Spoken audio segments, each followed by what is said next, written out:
This wasn't something I was planning on making a video on, but I found it so fascinating I just had to share. Sonic 1, I'm sure you've heard of it. Known for being the Sega Mega Drive Genesis game, and has since been officially ported to everything under the sun, but passionate fans always find a way to do what's thought to be impossible. In 2006, Sega released Sonic Genesis for the Game Boy Advance.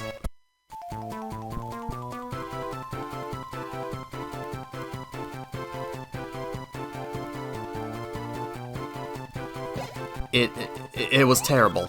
Most people concluded it was because the portable GBA's hardware was incapable of running the original Sonic the Hedgehog, so a fan by the name of Simon Tomley decided, hold my beer, and developed his own proof of concept by himself. Consisting of mostly just Green Hill Zone, it was super responsive and fluid. No lag, no slowing down, even the music sounded as it was supposed to.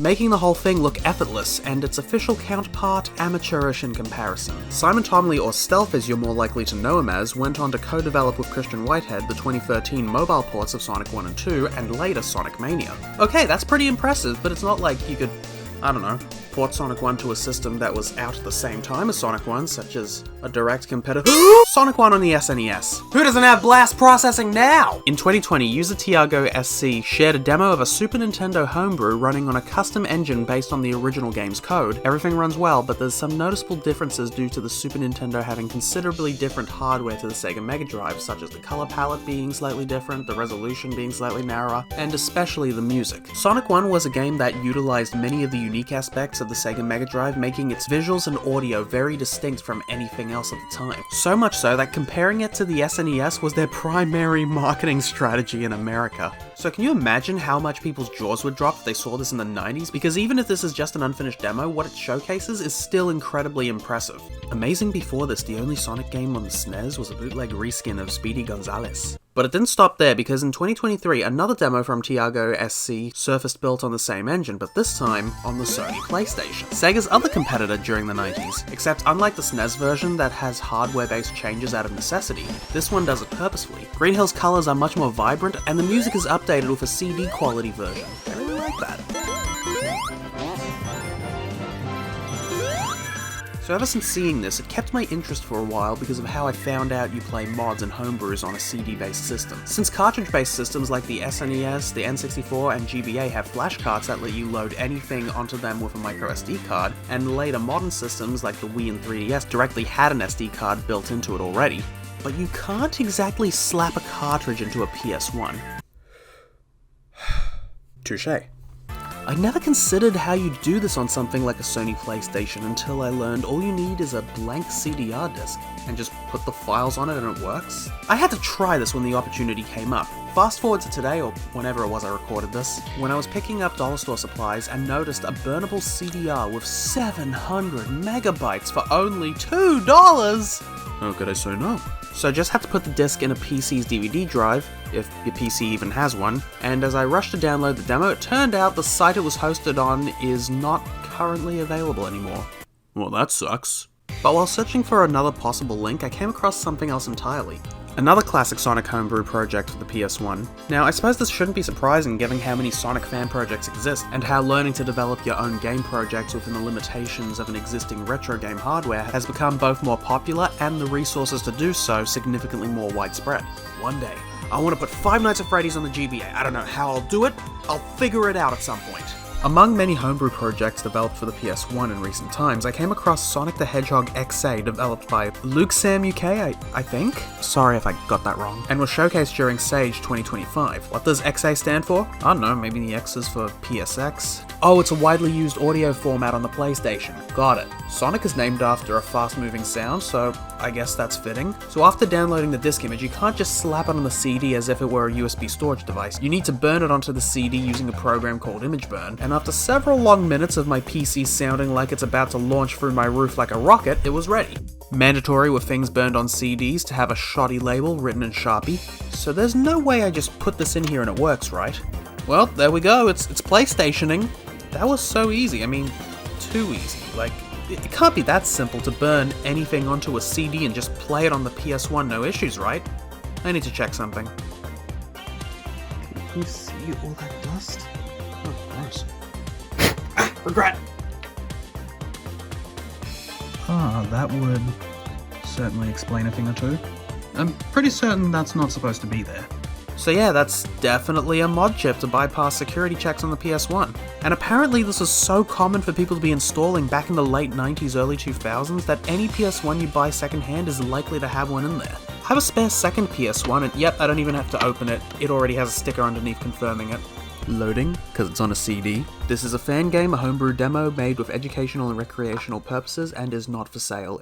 Is this image displaying right? So guess what I have running on my PS1?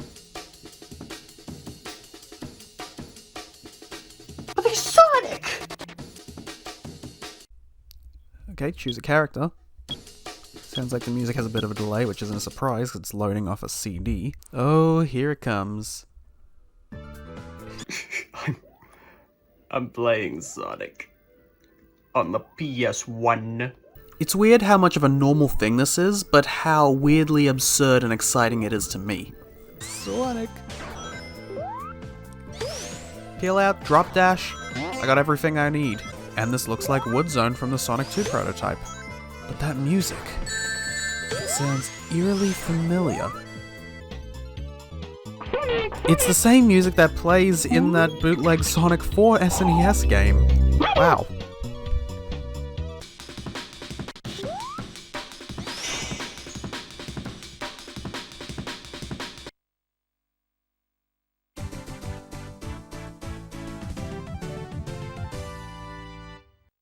Amazing Ocean is a great name. Oh hey, cool, water level. Reminds me of Tidal Tempest from Sonic CD. Music, I can't really pinpoint, but it reminds me of Aquarium Park and Sonic Colors, but not quite. Ah, god damn it, Crocodile Bot!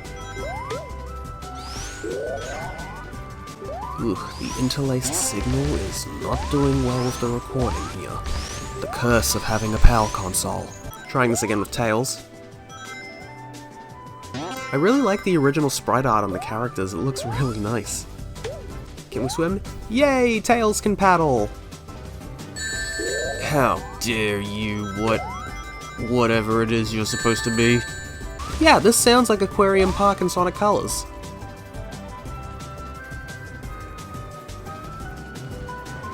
Switch puzzle. Oh, I'm trapped until I figure it out. Anywhere else to go? Oh, I guess so.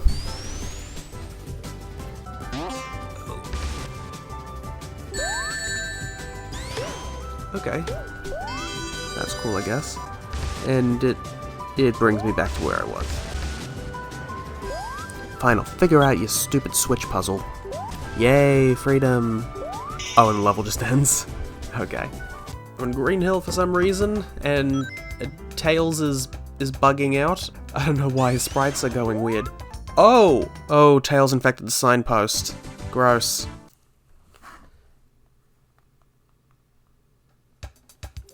Bring Knuckles here instead. Knuckles looks really nice. But why does Green Hill have Palm Tree Panic music? Strange. Yeah, we get to climb walls! Why am I excited for that? Of course Knuckles can do that.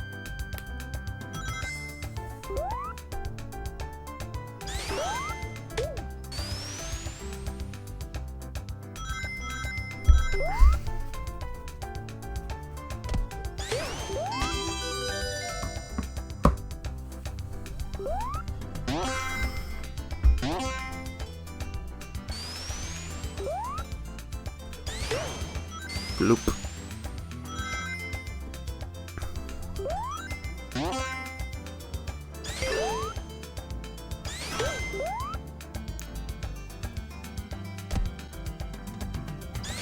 Oh, spin dash fail. There we go. Not much to see here, but ocean and background. Oh. Stupid motor bug. Ugh.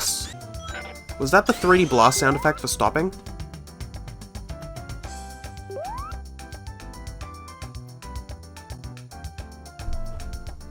Well, I guess we're at the end here.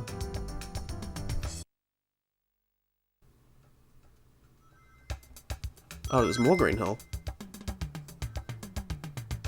Am I gonna get Sonic EXE'd? Oh, never mind, it's the boss fight.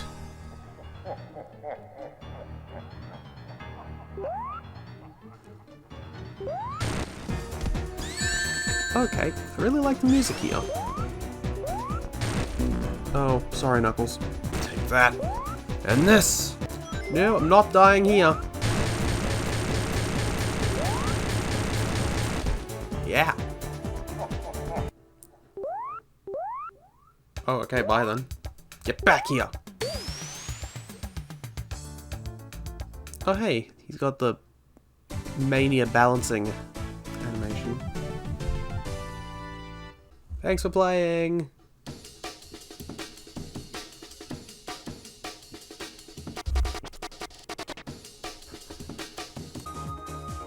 Okay, that was honestly pretty cool to see. Look at all the music listed here. That's cool. Test level? But I didn't... How do I find the test level? Okay, cool. I don't know why Amy was locked before, but yeah, cool. She's unlocked now, and we can test her out. Okay. Square's hammer. Alright, she doesn't control like she does in Origins, but she's similar. You can hammer attack by double jumping as well. That's pretty cool. Up, down, left, right, square, start. Cool. Level select. Okay, what are the options here? Okay, just sound stuff. Probably should have said sound options.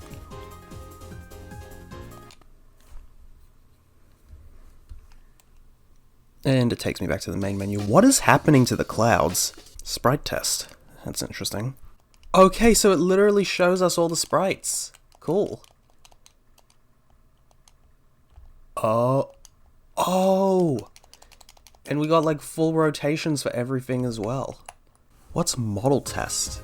As in like 3D model? I haven't seen any 3D models in here so far. Oh, okay. Can I... Nope, it's just this ring.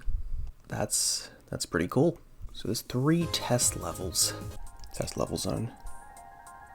It certainly looks like it's a test level.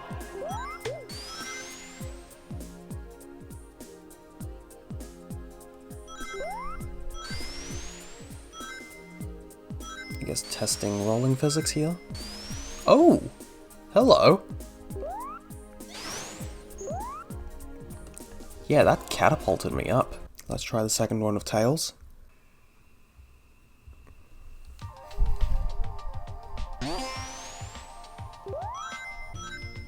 Not really too much to see here. Let's try 3A with Knuckles. Or I guess just Sonic again.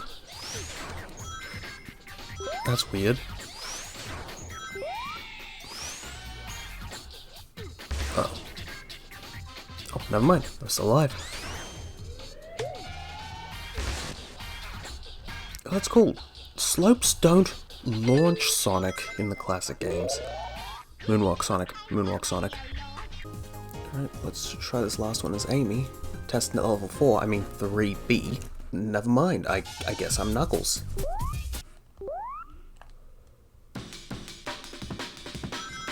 Okay, testing speed shoes, running over gaps, that's cool. Oh, that's why it made me Knuckles. Because it needs me to climb walls. Alright, I think we should end it here. This was honestly really cool to see. Anyway, sorry for the filler video. Stay tuned, and stay awesome.